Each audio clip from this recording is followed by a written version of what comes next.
Buenos días, esta mañana vamos a estar compartiendo la palabra de Dios, la que correspondería al día domingo. Voy a hacer una breve mención al capítulo 36, al inicio, al comienzo del capítulo 36 de Ezequiel, pero hoy nos vamos a enfocar en la segunda parte de ese capítulo. Vamos a leer Ezequiel capítulo 36, versículos 16 al 38. Ezequiel 36, versículos 16 al 38. Entonces vino a mí la palabra del Señor diciendo: Oh hijo de hombre, cuando la casa de Israel habitaba en su tierra, la contaminaban con su conducta y sus obras. Su conducta delante de mí fue como la inmundicia de una mujer menstruosa. Y yo derramé mi ira sobre ellos, por la sangre que derramaron sobre la tierra, y porque la contaminaron con sus ídolos. Los dispersé por las naciones y fueron esparcidos por los países. Los juzgué conforme a su conducta y a sus obras. Pero cuando llegaron las naciones a donde fueron, profanaron mi santo nombre, cuando se decía de ellos: estos son el pueblo del Señor, pero de la tierra de él han salido. He tenido dolor al ver mi santo nombre profanado por la casa de Israel en las naciones a donde fueron. Por tanto, di a la casa de Israel que así ha dicho el Señor Dios: yo no lo hago por ustedes, oh casa de Israel, sino por causa de mi santo nombre, al cual han profanado en las naciones a donde han llegado. Yo mostraré la santidad de mi gran nombre que fue profanado en las naciones, en medio de las cuales ustedes lo profanaron. Y sabrán las naciones que soy el Señor, cuando yo muestre mi santidad en ustedes a vista de ellos, dice el Señor Dios. Yo, pues, los tomaré de las naciones y los reuniré de todos los países y los traeré a su propia tierra. Entonces esparciré sobre ustedes agua pura y serán purificados de todas las impurezas. Los purificaré de todos sus ídolos. Les daré un corazón nuevo y pondré un espíritu nuevo dentro de ustedes. Quitaré de su carne el corazón de piedra. Les daré un corazón de carne. Pondré mi espíritu dentro de ustedes y haré que anden según mis leyes, que guarden mis decretos y que los pongan por obra. Y habitarán en la tierra que di a sus padres. Ustedes serán mi pueblo y yo seré su Dios. Los libraré de todas sus impurezas. Llamaré al trigo y lo multiplicaré, y no lo someteré más al hambre. Multiplicaré asimismo el fruto de los árboles y el producto de los campos, para que nunca más reciban afrenta entre las naciones por causa del hambre. Entonces se acordarán de sus malos caminos y de sus hechos que no fueron buenos, y se detestarán a ustedes mismos por sus iniquidades y por sus abominaciones. No es por causa de ustedes que hago esto, sépanlo bien, dice el Señor Dios. Avergüéncense y cúbranse de afrenta a causa de sus caminos, oh casa de Israel. Versículo 33. Así ha dicho el Señor Dios: el día en que yo los purifique de todas sus iniquidades, haré también que sean habitadas las ciudades y que sean reconstruidas las ruinas. La tierra desolada será cultivada, en contraste con haber estado desolada ante los ojos de todos los que pasaban. Y dirán: esta tierra que estaba desolada ha venido a ser como el jardín de Edén, y estas ciudades que estaban destruidas, desoladas y arruinadas, ahora están fortificadas y habitadas. Entonces las naciones que fueron dejadas en su alrededor sabrán que yo, el Señor, he reconstruido las ciudades arruinadas y he plantado la tierra desolada. Yo, el Señor, he hablado y lo haré. Así ha dicho el Señor Dios: aún he de ser buscado por la casa de Israel para hacerles esto. Multiplicaré los hombres como los rebaños, como las ovejas consagradas, como las ovejas de Jerusalén en sus festividades. Así las ciudades desiertas estarán llenas de rebaño de hombres y sabrán que yo soy el Señor. Esta es la palabra del Señor. Quiero compartirles, antes que nada, lo que pensaban los judíos en tiempos de Ezequiel, y para eso voy a citar dos pasajes bíblicos. Uno es el capítulo 37, versículo 11. Dice: nuestros huesos se han secado, se ha perdido nuestra esperanza, somos del todo destruidos. El versículo 33, 10 dice: nuestras rebeliones y nuestros pecados están sobre nosotros, y a causa de ellos nos estamos pudriendo. ¿Cómo pues viviremos? Nuestra esperanza se ha perdido. Eso es lo que los exiliados judíos se decían unos a otros mientras eran apartados en tiempos de Babilonia. Y desde el punto de vista humano, la declaración era cierta. Pero si tan solo hubieran escuchado las voces de los profetas, cuando habrían tenido esperanza en el Señor y esperarían con anticipación. Jeremías les había escrito que estarían en Babilonia durante 70 años y que los pensamientos de Dios hacia ellos eran de paz y no de maldad. Ezequiel también les había compartido la promesa de que Dios reuniría a su pueblo y los llevaría de regreso a su tierra. Lo ven en Ezequiel 11, en el 20, en el capítulo 28. Si tan solo hubieran aplicado las enseñanzas de los profetas a sus vidas, en lugar de estar desconsolados y desanimados, sabrían esperar en paz. No habría ansiedad, sino que ellos confiarían en el Señor. Un proverbio latino dice, donde hay vida hay esperanza, pero lo contrario también es cierto, donde hay esperanza encontramos razones para vivir. En sus mensajes anteriores, Ezequiel estaba mirando hacia atrás y estaba reprendiendo a la gente por sus pecados. Ahora él está mirando hacia adelante y está animando a la gente, diciéndoles lo que el Señor hará por Israel en el futuro. Estas promesas van más allá del final del cautiverio babilónico y anticipan el final de los tiempos. El pueblo judío será reunido en su tierra, la tierra será limpiada y restaurada, y la nación tendrá un nuevo templo, y la presencia de la gloria del Señor estará en ese lugar. En estos tiempos de tanta incertidumbre que estamos viviendo nosotros, ¿dónde estás poniendo vos tu esperanza? ¿En alguna cura contra el coronavirus? ¿Alguna buena noticia de parte del gobierno para alivianar el gasto económico? ¿O estás poniendo tu confianza en la palabra de Dios? En el pasaje de hoy tenemos la razón por la cual podemos estar confiados, por la cual podemos estar en paz, llenos de su esperanza. La razón es la promesa de Dios. Dios cumple sus promesas y Él es el que está hablando hoy. El versículo 7 dice, yo he jurado, dice. Y después en otros versículos vemos todo lo que Él dice que Él hará. Es en su palabra que podemos depositar nuestra confianza. El pasaje de hoy habla de dos cosas, del pecado del pueblo y en segundo lugar de la transformación del pueblo. Así que vamos a ver, el primer punto, ¿cuál fue el pecado del pueblo? El pueblo judío olvidó completamente que la tierra en la que ellos estaban viviendo le pertenecía al Señor, porque Dios dijo, la tierra es mía, en Levíticos 25-23. De hecho, toda la tierra pertenece al Señor y no tenemos derecho a abusar de los recursos naturales que Él comparte con nosotros. Israel era culpable de dos grandes pecados, el primero de los cuales era contaminar la tierra de Dios. Mucho antes que los babilonios hubieran conquistado el reino de Judá, los pecados de Israel y del pueblo habían contaminado la tierra santa, la llamada tierra santa. No solo adoraron ídolos paganos, no solo sacrificaron la sangre de inocentes hijos, sino que también derramaron sangre cuando injustamente, falsamente acusaban a los pobres y a los necesitados en la corte y los llevaban a ellos a morir. Cada acto de desobediencia contaminó más la tierra hasta que el Señor se entristeció, tanto por su rebelión, que hizo que la tierra los vomitara y los envió a Babilonia.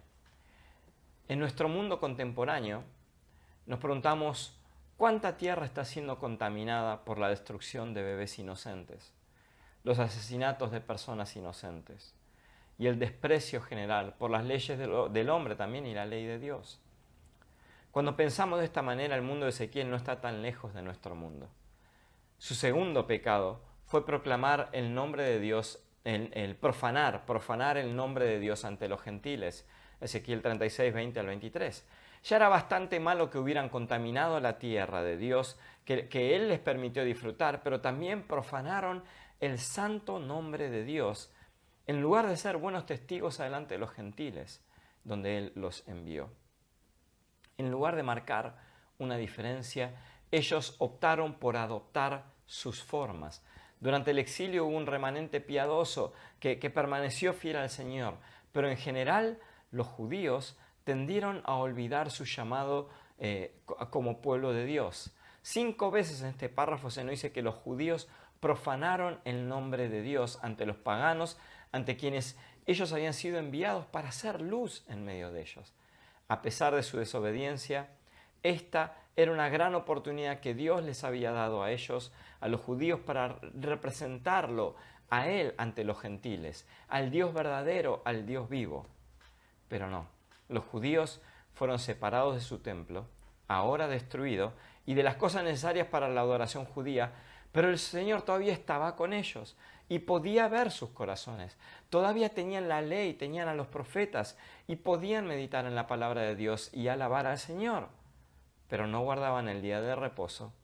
En lugar de que los judíos santificaran el nombre de Dios entre los paganos, ellos profanaron su nombre. Pero la iglesia de hoy, ¿acaso es diferente? En tiempos de coronavirus no tenemos nuestras reuniones físicas los domingos, pero todavía tenemos la palabra en forma online y mismo tenemos la palabra de Dios. ¿Y cuántos no están cuidando, santificando el día del Señor? Este es el momento donde padres pueden ser luz y sal en sus hogares, padres con sus hijos, enseñando no solo la palabra de Dios, sino cómo vive un hijo de Dios. Momentos para que los hijos puedan ser luz y sal también en los hogares donde los padres no caminan con el Señor. Y qué bueno también es poder escuchar tantos testimonios sobre familias que están siendo restauradas, sobre hijos que están dando un gran testimonio ante sus padres, padres dando testimonio ante sus hijos, acerca de lo que está sucediendo. Este es un buen momento que nosotros podemos marcar una diferencia, no ser igual que los judíos cuando estaban presos en Babilonia, sino poder marcar una diferencia en estos tiempos de coronavirus. El pueblo de Israel había pecado, continuaba pecando, pero el Señor promete cambiar a la gente. Y esto es lo que está buenísimo de la palabra de hoy, que lo hace solo porque desea santificar y glorificar su gran nombre. En los últimos días, cuando el Señor reúna a su pueblo de regreso a su tierra, todo lo que el Señor hará por ellos será por su gracia y no porque el pueblo se lo merezca. Dios no les dio la tierra por su justicia, porque ellos eran justos, y no restaurará la tierra por nada bueno que ellos hayan hecho. Dios, en su gracia, nos da a nosotros lo que no merecemos, y en su misericordia no nos da a nosotros lo que nosotros merecemos. Segundo punto, la transformación de Dios de su pueblo, cómo lo transforma a ellos. En los versículos 24 al 38 tenemos la descripción de lo que sucede a cada pecador que confía en Jesucristo. En primer lugar, Dios los limpiará de sus pecados y esto es representado por rociar agua. Por supuesto, el agua no puede cambiar el corazón, pero esta es una imagen del perdón que tenemos por medio de la fe. Dios perdona a los pecadores creyentes debido a la muerte de Jesús en la cruz. Cuando los creyentes confiesan sus pecados al Señor, son limpiados por la sangre de Cristo. En segundo lugar, el Señor les dará un nuevo corazón. Versículo 26. El profeta Jeremías compartió la misma promesa que dio Ezequiel. Jeremías 24:7 dice: les daré un corazón para que me conozcan, pues yo soy el Señor, ellos serán mi pueblo y yo seré su Dios, porque volverán a mí de todo corazón. Tercero, el Señor les dará un espíritu, el Espíritu Santo en su interior. Versículo 27 dice que nos va a dar un nuevo corazón y un nuevo espíritu y también un nuevo deseo de amar al Señor y obedecerle. Cuarto, el Señor los reclamará nuevamente como a su pueblo. Esto lo vemos en el versículo 28. Será como una renovación del pacto porque vivirán en la tierra, Él será su Dios y ellos serán su pueblo. Este era un arreglo permanente porque ya no se rebelarán contra el Señor y desobedecerán su voluntad. Eso ya no va a suceder. Quinto lugar, el Señor hará que la tierra florezca. Bajo el pacto que Dios hizo con Israel, antes que entraran a Canaán, Él acordó bendecirlos y satisfacer sus necesidades si le obedecían. Cuando lees estas promesas que ves en Levíticos y en Deuteronomio, te sorprendes que los judíos renunciaran a esa promesa y pasaran a servir a los ídolos de la tierra que Dios les dijo que no lo hicieran. Pero cuando Israel entre en el reino prometido, Dios los bendecirá y hará que la tierra sea como el jardín del Edén. La tierra producirá sus cosechas. La gente se enriquecerá con la bendición del Señor. Las ciudades serán reconstruidas, las ruinas serán removidas. Será una tierra nueva y maravillosa para el nuevo pueblo de Dios. La belleza y la fecundidad de la tierra van a ser un testimonio para las naciones. Sexto, la gente aborrecerá sus pecados.